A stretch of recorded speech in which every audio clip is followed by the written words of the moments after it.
অর্থ ঋণ আদালতের মামলা দ্রুত নিষ্পত্তি করতে উদ্যোগ নেওয়া হচ্ছে, আদালতের সংখ্যাও বাড়ানো হচ্ছে বলে মন্তব্য করলেন আইনমন্ত্রী আনিসুল হক।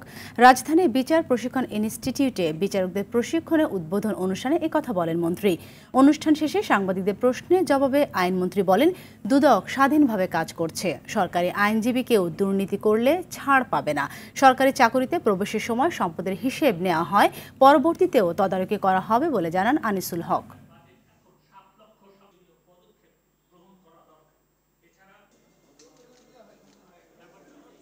যারা এরকম দুর্নীতি করে অগাধ সম্পত্তির মালিক হন, তাদের কিন্তু এখন স্বাধীন অ্যান্টি করাপশন কমিশন তদন্ত করে বিচারের আওতায় আনেন। তো সেই ক্ষেত্রে যারা দুর্নীতি করতে অভ্যস্ত তারা বিচারের আওতায় আসবেন, এরকম নিশ্চয়তা কিন্তু দেওয়া আছে।